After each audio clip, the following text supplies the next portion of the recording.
Oh, good. Oh, good job. I'm on record. Are we recording already, are we? It just started. I can hear you loud and clear. Can you? Well, shall I take my headphones off, do you think? You can do what you want. What do you want to do? I can hear you nicely like this. Keep them on then. It's all Shall I good. keep 'em on? You look. All right, you then. look like. You look like Princess Leia. Yeah. It's fucking these studio cans that are designed to keep all the outside noise out. Actually, it's designed to like stop the noise of the click and everything going down the microphone that you're recording into. That's why they're like this. There you go. Explain You the didn't know concept that, of a did click. you? I didn't know that. I also don't understand the concept of a click. What's a click? If you're recording and then like, especially for initially, it's basically for a guide track. So you lay down like, if Nigel's written a song, he'll bash out an acoustic with a rough vocal, and then to that he's playing to like a click, like a metronome. Huh. Yeah. So that then everyone else can layer on top, and it makes it easy if there's a mistake. And you can, like with modern gear, you can just chop bits into the song. Hurts It's my a bit head. like, I don't.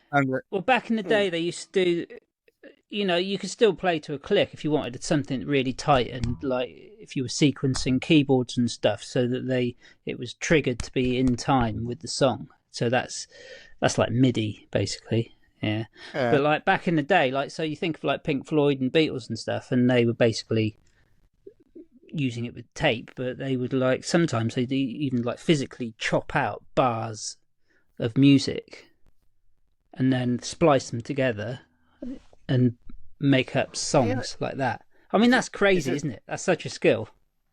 Is this something that musicians just sort of get brainwashed to understand? Because it doesn't mean anything to the lay person that doesn't understand recording and stuff. What do you mean? I don't understand how you couldn't understand. Okay, who taught you? Who taught you how to play to a click? The metronome, literally. Well, it is, because it's like we didn't have computers and shit when we started up, so it was like, I think the very first thing I'd played to, because I didn't have a drummer around or anything. I was just on my own. Mick Taylor was living over there on the other side of the council house estate. And so, but, when I was sort of trying to like lock into my head with rhythm, I basically just had like a wooden metronome, and it's a mechanical device, so it just goes left and right, dot dot dot dot dot dot dot, and you slide up and down this. Basically, it's like a pendulum, and you move the weight up and down the pendulum, and that changes the speed of the tick. So it's all completely mechanical. So you just played like that. We didn't have anything to record to, because there was couldn't afford a 4-track. There was nothing to record to apart from maybe maybe there was like a normal cassette player that had play and record, and you could record into that. That was probably the very first thing that I'd recorded into. And then it was like, the quality was shit, and it was like, what's the next thing I could try to record on better quality? And try the VHS tape, because it's a big fat tape, isn't it? You think you got a cassette tape, it's like minuscule, and then VHS tape is like that. And I was like hacking into mum and dad's VHS recorder, which were really expensive, when they first came out. Just like, didn't know what I was doing. Just basically plugging my guitar into the phono sockets and stuff, and trying to get like to be able to record into the VHS recorder. Did it work? No. Did it work? Did you break? No, I got some interesting hums and stuff out of it. But, is that one of the things? Yeah, it was quite. Sorry. Is that one of the things that triggered you to get into like weird sound effects and stuff? Well, it was actually Dad was building amps, valve amps, because he was into ham radio, which was all valve gear. So this is going back to like, you know, it was like mobile phones back then, wasn't it? Sending your voice down the airwaves and stuff, CBs, and you know, because we didn't have mobile phones, did we? No. So this was like high tech, really, to be able to communicate. I can remember we didn't even have a telephone, you know, growing up. So interesting. And then people had these telephones that you would. Oh yeah, no one wanted. I wasn't allowed to use it. It's too expensive. Yeah, no one wanted a phone number with a 9 in it because you used to, that's it. Get all the way around to the 9, and then sparks would fly off. But yeah, so he had a big ham radio background, and so you know, he was basically wiring stuff up, like making stuff in his shed, and he'd made some stuff for tropical fish tank aerators and with pumps and all sorts of things like that. I was like, oh, can you make me an amp? And he made me this amp, and it was bloody amazing. Sounded awesome. That's so God cool. knows what, just like old, like Second World War stuff in his shed. And it had a VU meter, you know, the meters that move for the voltage, so, or for the signal. And I'd smashed the front of it off, and accidentally, and I just saw it moving, and it's like, oh, that's interesting. And I put my finger on the needle, and it's like threw me across the room because it was the mains voltage going through it. No, it was like, oh, what? Okay, this hasn't passed any. Yeah, but then like after that, he got into like amp building to sell as a business. Didn't really get anywhere with it. Called Y Sound, because we grew up in Yetminster, so the amps were called Y Sound, and he made one with like loads of effects built into the amp. So because you couldn't really buy them, like people weren't building effects into amps then. I certainly didn't see any. And so it had like chorus and delay and all the basic things, but that wasn't valve, unfortunately. But what I did find was like, I mean, my poor neighbours, because this is like 100 watts. Pretty sure it might have been 120 watts.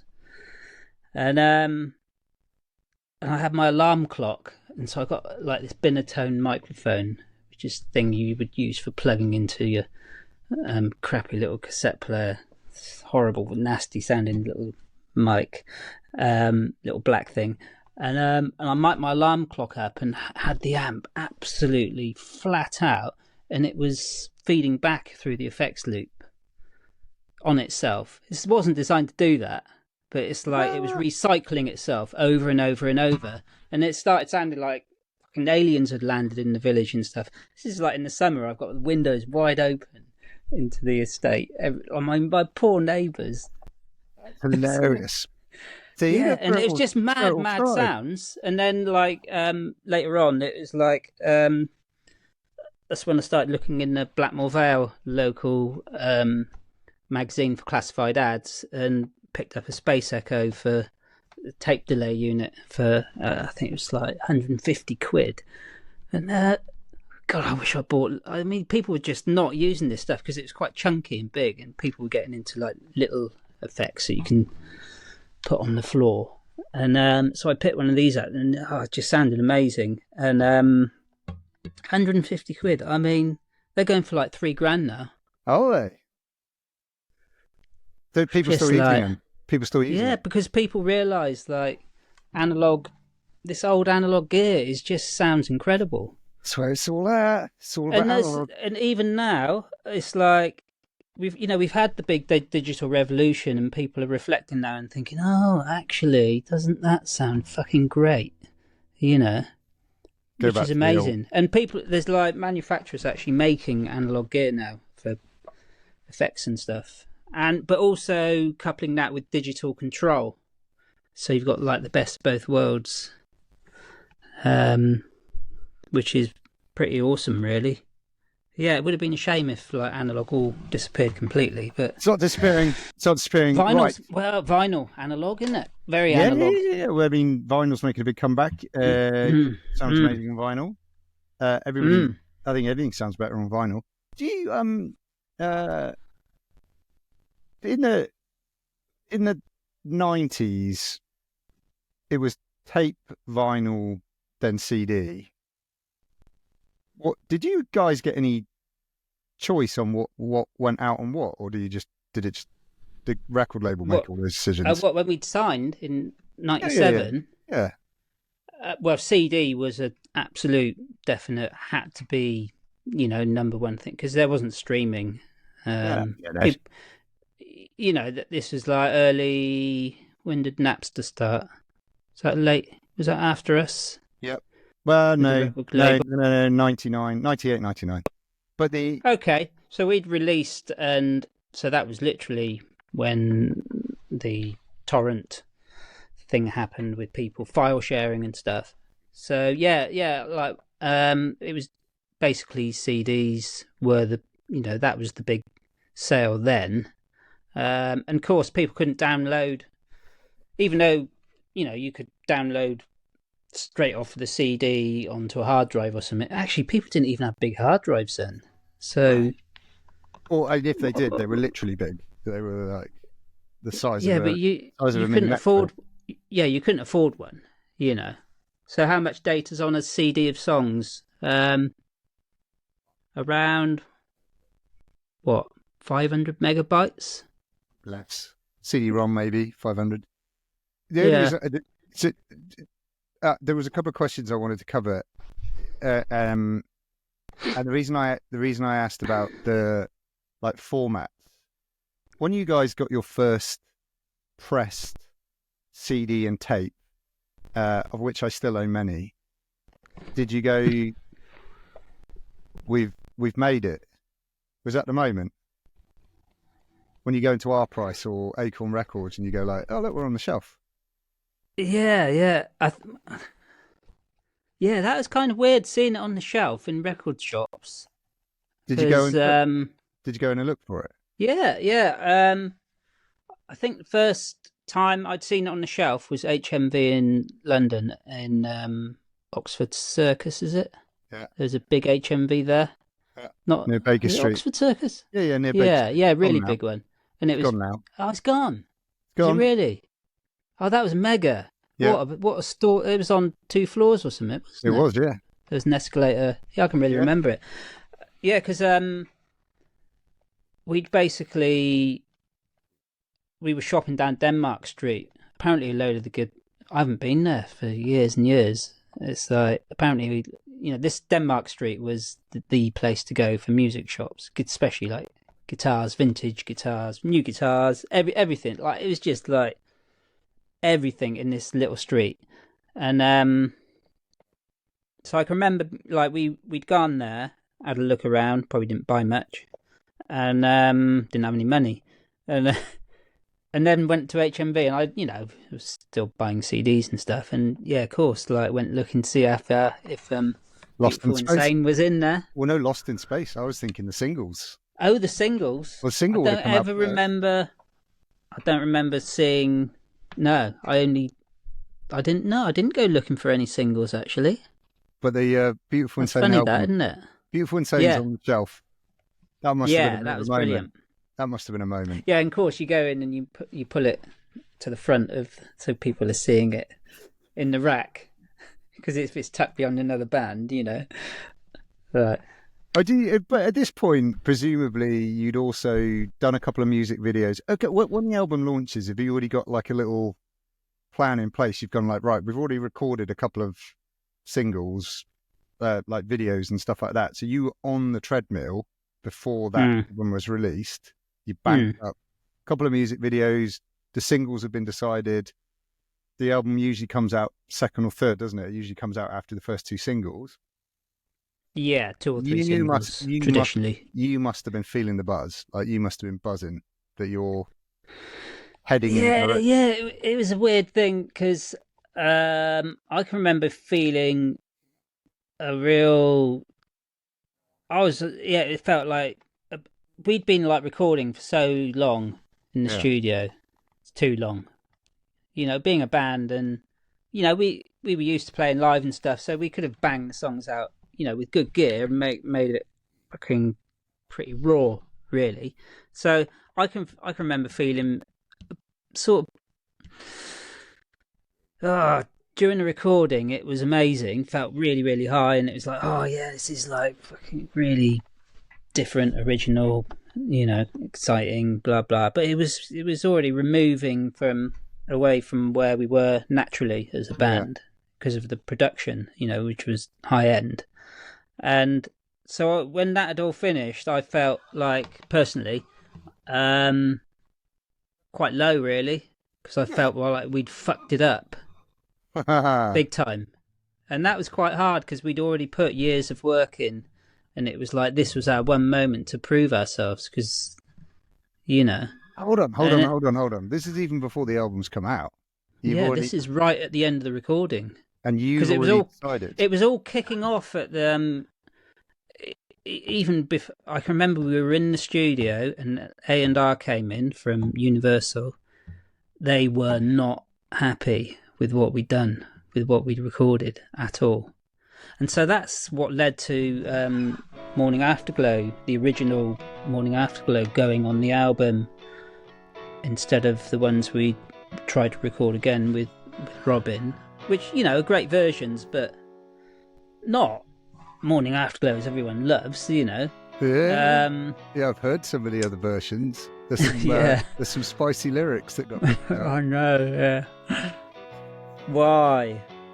Oh, Why do that? I don't know. It's like for crazy. And actually, fair enough to the record company making that decision to put what were people were calling them demos, but John Sweet was like adamant, don't ever call these demos, they're masters, and he was absolutely bang on the mark. Lost in Space was John Sweet, Morning Afterglow, John Sweet.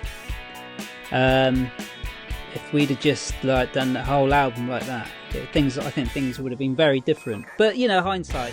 I know, hindsight, and also. But then again, it's like Beautiful Insane. There's amazing moments that Robin's done with, like Strawberry Sunrise has got amazing things happening.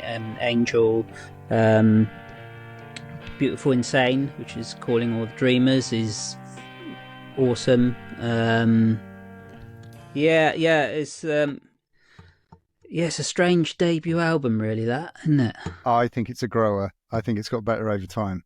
However, for anybody listening or watching, hello, but you can also listen to those original recordings on the album Calling All the Dreamers Mark 1, which is available on Bandcamp, quick plug, which I would highly recommend because it's phenomenal early body of work before the Beautiful Insane recording. So in your head then, how many artists do you think come out of a studio, listen back to what they've recorded, and then feel that same sense of kind of like, that wasn't quite what we went in there to do as you? Or do you think it was something that you guys went through because of your own pressures? Is this a normal thing? God, I haven't even considered what other bands have been through with that. Because, bands will go in the studio for long periods of time. That's not unusual. Not always. But God, it'd be good to like chat to a few, wouldn't it?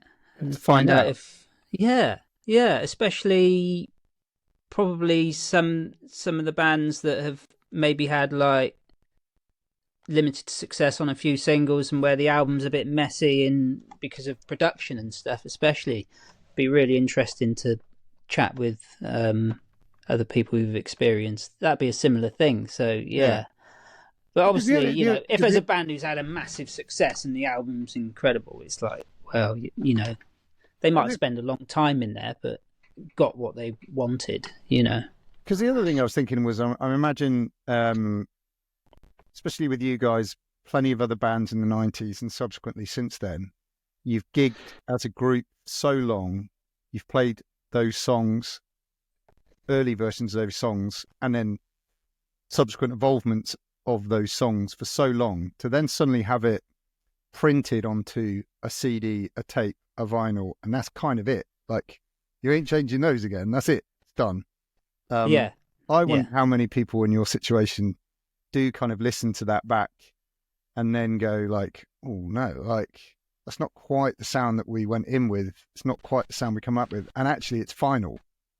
It's final vinyl. It's on vinyl. You can't go back. Yeah. Yeah. Yeah, there's the thing of like Demo-itis as well, where you get stuck into that early version because it's got a vibe that you don't want to sort of move on from it in a way, even though it might be a really bad recording. It might be on a 4-track or something, really scratchy and something's out of tune or something. But it's got a vibe, and because there's an early magic that happens, trying to recreate that is hard, really hard. Just and we've hit a rich seam of conversation here. Let me go back. This wasn't what we were planning on talking about, but this is really fascinating. Take me back to the setup in John Sweet's recording studio, the GaRage.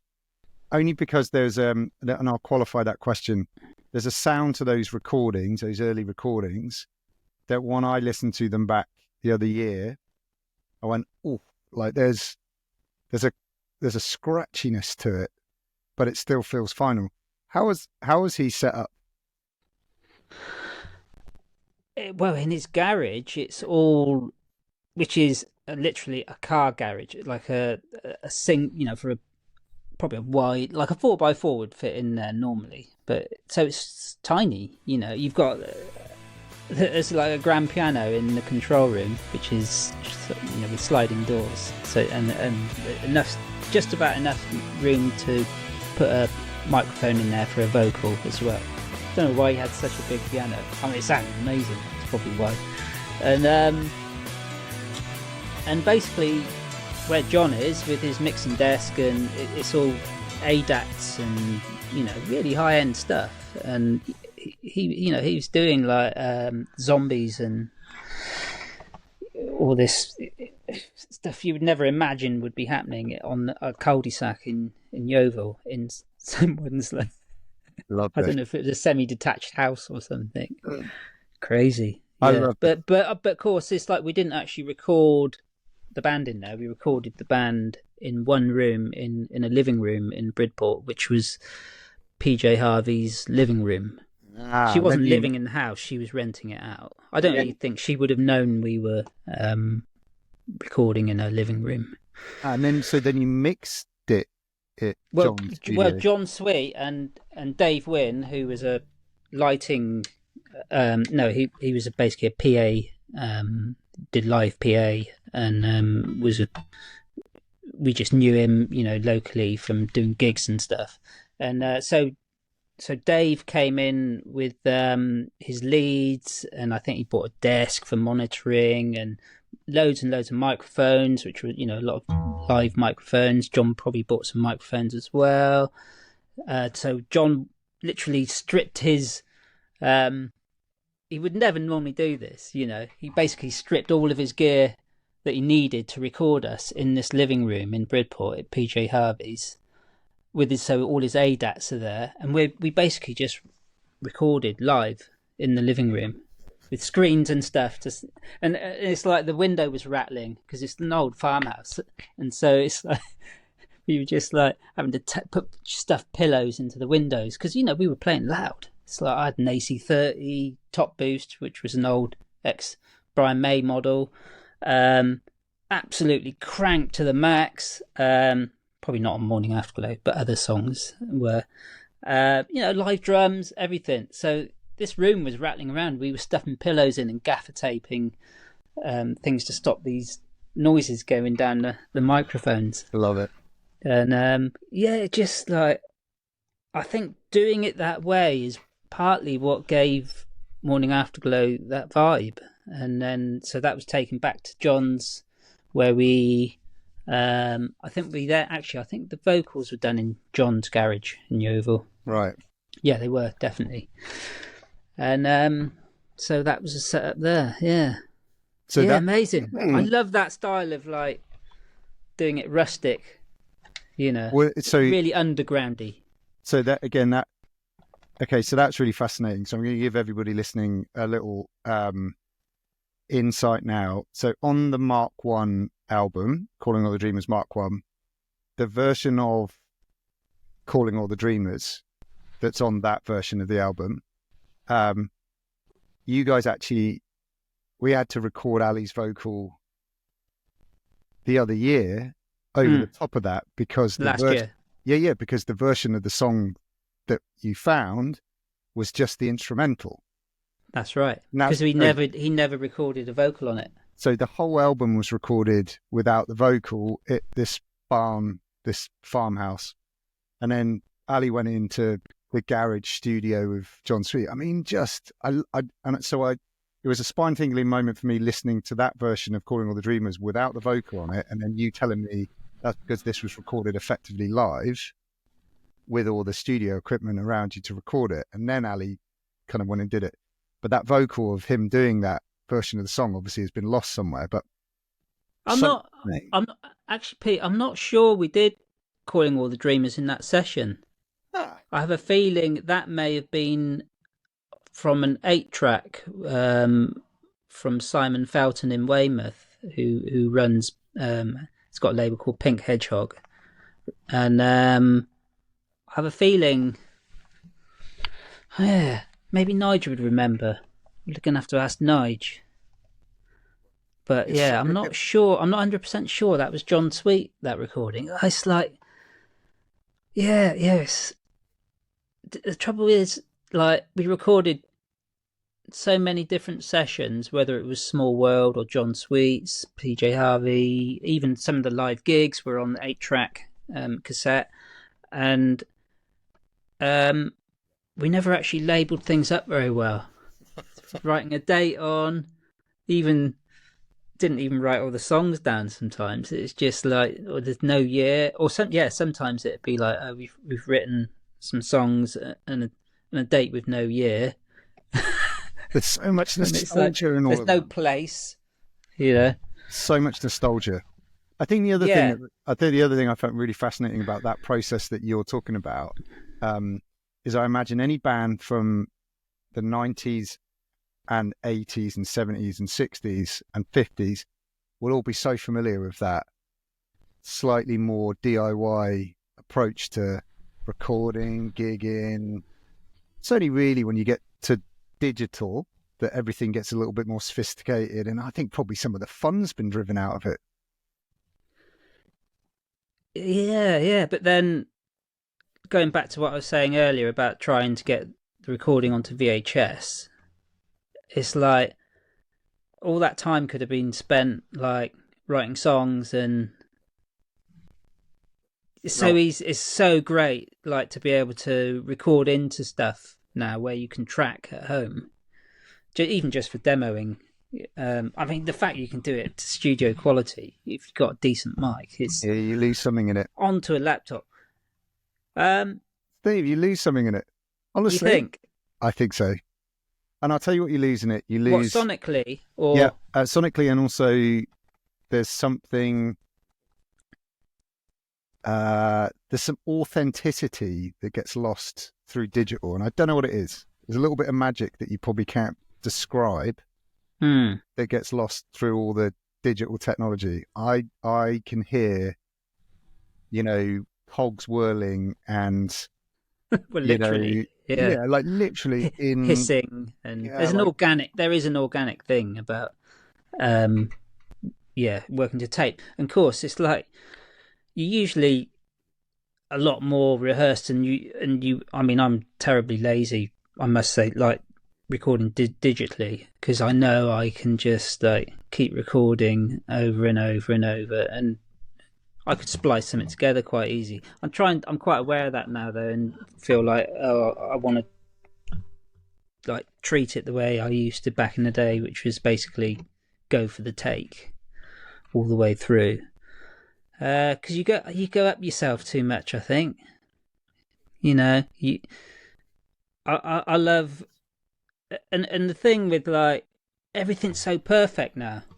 auto-tune, quantizing everything, so the drums are exactly, the bass drum's doing that, all the way through, and that snare's a little bit out. We just move it along a bit, and it's like, now that one doesn't sound quite in line either, and it ends up sounding like AI's done something. Yeah. I mean, that's the thing. Is like we've got to separate ourselves from being perfect, because that's the thing that separates us from AI, and which is fine if people want to, enjoy that for disco or whatever, but bands, I want to hear the mistakes, and I don't want to hear everything auto-tuned perfectly. I want to hear all those, inflections, and some things are meant to be out of tune, and it gives you something more feedback into, your feeling.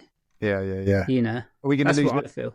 Are we going to lose the next generation of proper quality bands to auto-tune and digital? I hope people are going to get more aware to it, really, and go back into GaRage, and in the way that we've basically, and rough it out, because you can't create that. All those wrong things going on is what does it for a band. We need things to be imperfect, and that's what makes it amazing and original. Yeah. Because otherwise we're all going chasing down the same rabbit hole, and it's who wants that? If you here's a really kind of fun one. So we're going to talk about AI on another episode in another conversation, but the way that people now analyze AI generated images and stuff for, look, it's got 6 fingers, or it's got the camera upside down, and it's all kind of a bit wrong and a bit. I love that. I know, but if you go back and listen to old recordings, to your point about the errors, there are errors on all of those old recordings. So let's take the Mark 1 album. So mostly me. Yeah, Calling All the Dreamers Mark 1. No, man, there's stuff. I've listened to those tracks so closely so many times now that on some of them you can hear someone whispering in the background. There's one track, I can't remember which one it is, where right at the end you just hear Nigel going, I don't remember recording like that before. And then it stops. There are all these imperfections in all the tracks that make them way more interesting than a sort of polished studio, out the door perfection. And so it becomes quite fun finding imperfection in things. For me, the fun part about AI is finding the imperfection in it, and then memeing it. Old tracks, finding the imperfections. The fans don't notice when you're slightly off the beat or out of tune or whatever it is. It just sounds like a good song. Artists must hear that kind of go oh my God, we were so off then. But it's fascinating. I worry that the fun in music is going to get lost because it's going to be so perfect. There'll be no imperfection. And where's the fun in that? It's not who we are. No, it's not. It's I haven't been taught a jot all the way through. You just made it up.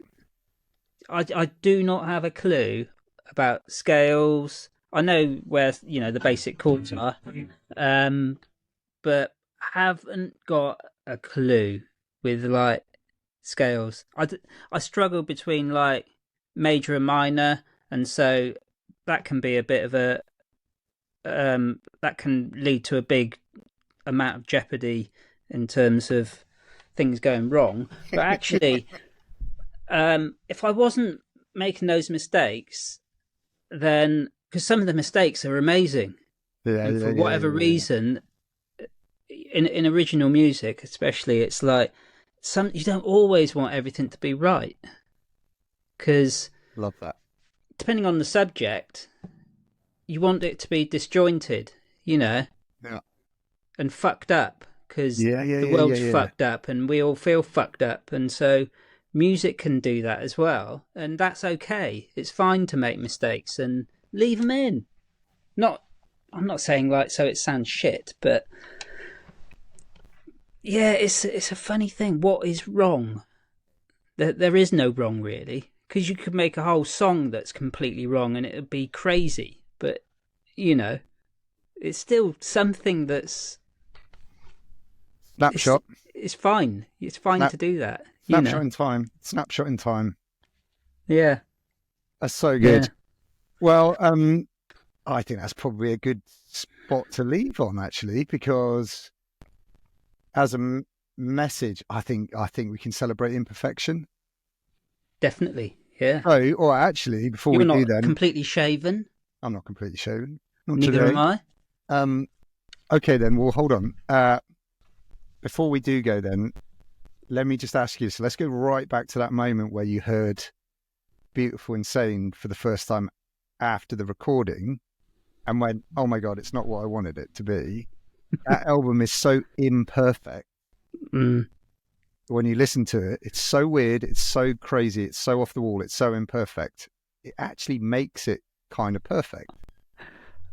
So you just said about celebrating like craziness and errors and mistakes and all that kind of stuff. Can you now look back on it and go, actually, it's a pretty awesome album? As a whole body of work? Yeah. I don't know, there's a couple of songs on it that are absolute turd. So... Like, I can't name one. Chemical Angel. It's all right. It's a good song. Oh, you like it? Yeah, okay.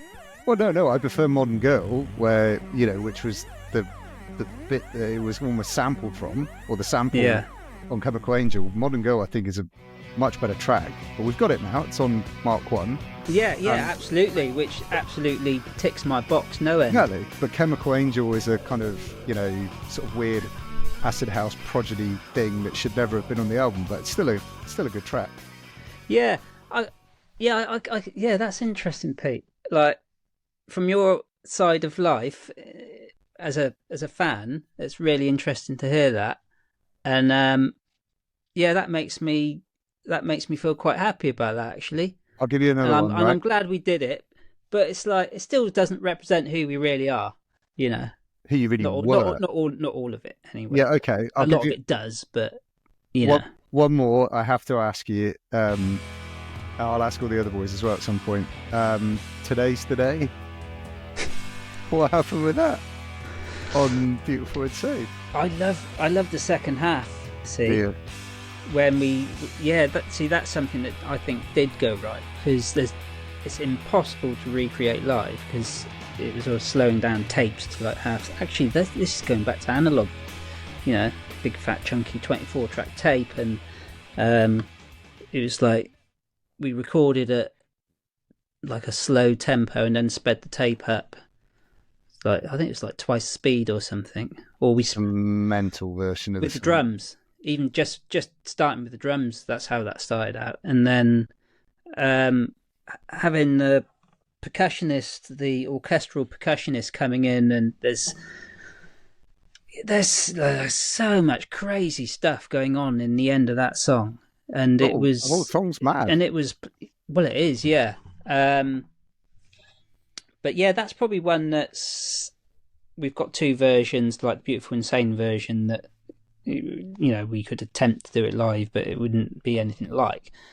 But we've still got the original rock and roll band down the pub smashing it out one as well. Brilliant. Well, so, anyway, look, I think Beautiful Insane has matured like a good wine. And lovely. The imperfections of it, the stupidity of that album is probably better now than it was when it first came out. And there's singles on there that never got released as well, like Angel, Strawberry Sunrise, beautiful. Crimson Nile.